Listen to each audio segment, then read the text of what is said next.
सच्ची और अनकही कहानियों में आपका स्वागत है।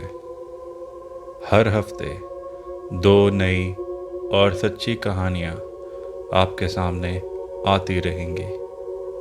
इन्हें हर वक्त देखते रहने के लिए चैनल को सब्सक्राइब करना ना भूलें और बेल आइकन को ज़रूर दबाएं। अगर आपके पास भी कोई सच्ची कहानियाँ हैं तो नीचे गए डिस्क्रिप्शन में ईमेल पे शेयर करें। आइए आज की कहानी जानें।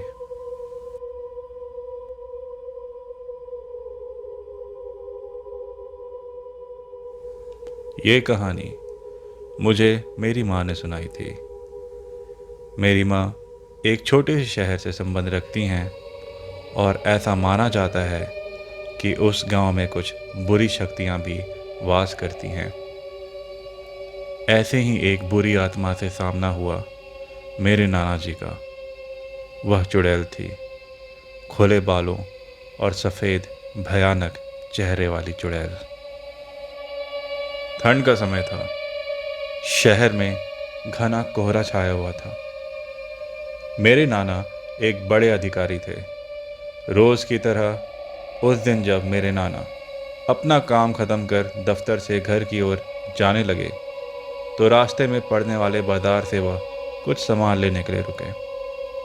उनके बाकी साथी आगे चले गए और वो पीछे छूट गए।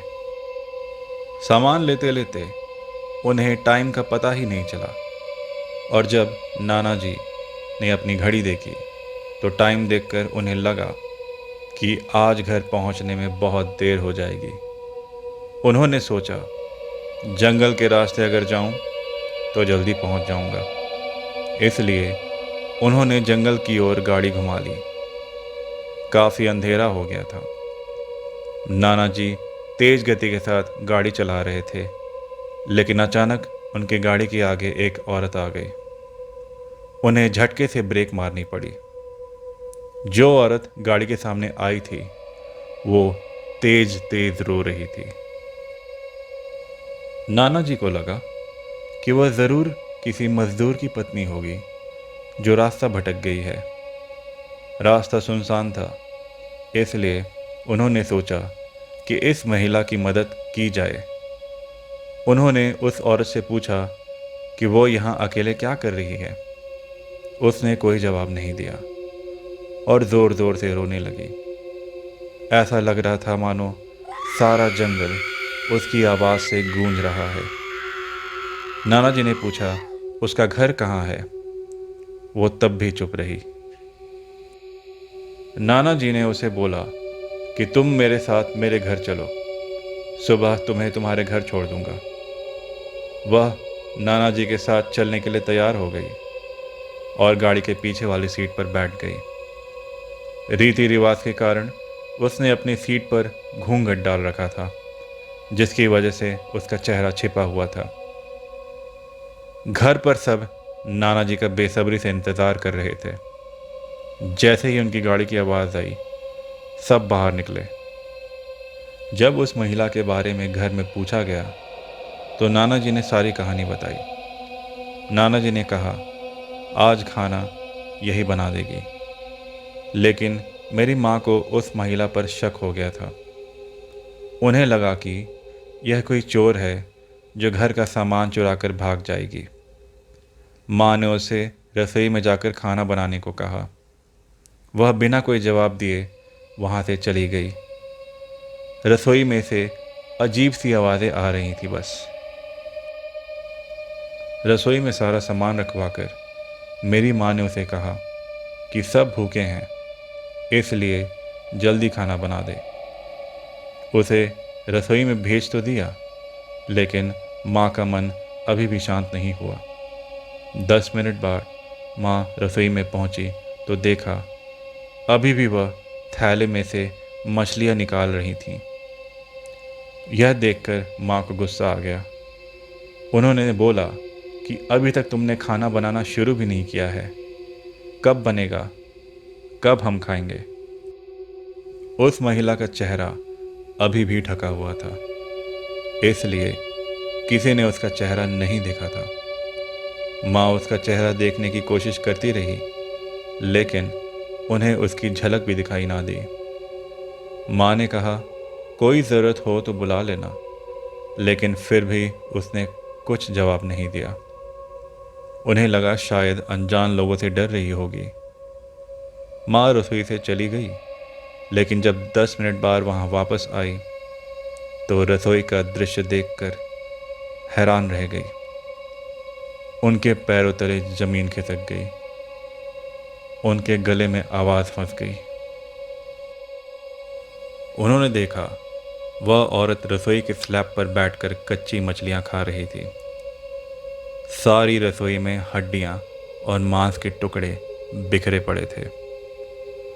उसके सिर का घूंघट भी उतर गया था। उसका चेहरा बेहद खौफनाक था। बाल बहुत बड़े और नाखून एकदम काले।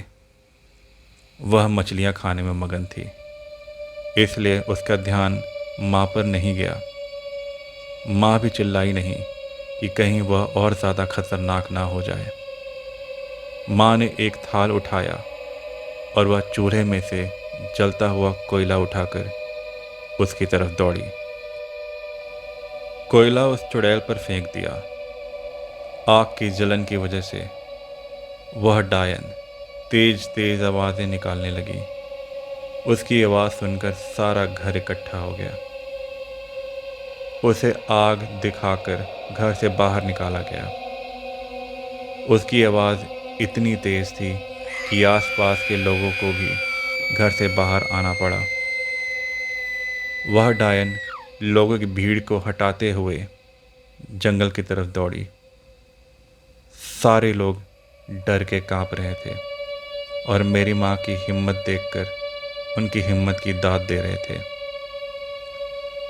अगर उनकी जगह कोई और होता और अगर ये हिम्मत नहीं दिखाई होती तो शायद वो डायन उस घर में हर किसी को खा जाती।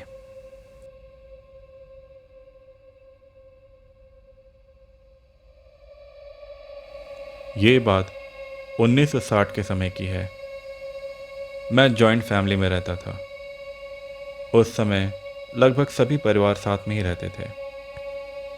घर के सारे बच्चे बाहर खेलने जाया करते थे। हमारे घर के बाहर एक बड़ा सा मैदान था और उसके बगल में एक बड़ा सा पीपल का पेड़। हमारे घर के और आस पड़ोस के बच्चे उसी मैदान में जाया करते थे खेलने। हमारे घर का लड़का, जिसका नाम आप राज मान कर चलिए, वो एक दिन शाम को देर तक खेल कर घर आया। उस दिन वह जल्दी सो गया। अगले दिन उसे बहुत भूख लग रही थी। वो पहले से थोड़ा ज़्यादा खाने लगा। राज के दादाजी ने कहा, कोई बात नहीं, खाने दो, जवान खून है, भूख लगी होगी। उसकी भूख बढ़ती जा रही थी। वो अब 3 आदमियों के जितना खाने लगा था। घर के लोगों को अब उस पे शक होने लगा। वो देर तक लोगों को घूरता रहता और बात बात पे उसे बहुत गुस्सा आ जाता था। पड़ोस के लोगों ने कहा, इसको एक मस्जिद में बाबा से दिखवा लो। उसको साक्षी में स्थित एक मस्जिद में ले जाया गया। उसे एक पानी पिलाया गया। बाबा ने कहा अब वो ठीक हो जाएगा, लेकिन वो ठीक नहीं हुआ। घर के लोग बहुत परेशान हो चुके थे। परिवार के लोग हर जगह पंडित की खोज में लगे हुए थे। 10-15 दिन बीत जाने के बाद एक पंडित के बारे में पता चला जो बिरसा नगर में रहते थे। राज को उनके पास लेके जाया गया।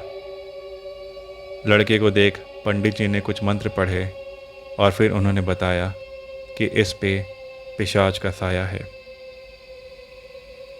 पंडित जी ने लड़के को बोला कि बता कौन है तू। फिर लड़के की ज़ुबान से उस पिशाच ने बताया, मैं उस पीपल के पेड़ में रहता हूँ। मैं किसी को परेशान नहीं करता। इस लड़के ने मुझे परेशान किया है, मेरी शांति को भंग किया है। मैं इसे ले जाऊंगा।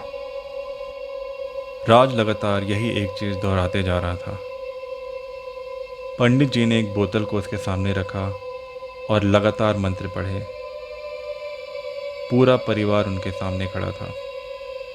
लड़के की आंख ऊपर चढ़ने लगी थी। उसके कुछ पल बाद लड़का ज़मीन पर गिर गया और पंडित जी ने कहा कि मैंने पिशाच को निकाल दिया है इसके अंदर से। वो इस बोतल में कैद है। आप इस लड़के को लेके जा सकते हैं और इस बोतल को मैं अपने साथ ही रखूँगा। लड़का ठीक हो चुका है, बिल्कुल पहले की तरह, पर उसमें कुछ है जो हमेशा के लिए बदल चुका है। वो पहले पढ़ाई में बहुत तेज हुआ करता था, पर कुछ ऐसा हुआ अब उसके साथ जिसने उसके दिमाग में हमेशा के लिए एक असर छोड़ दिया।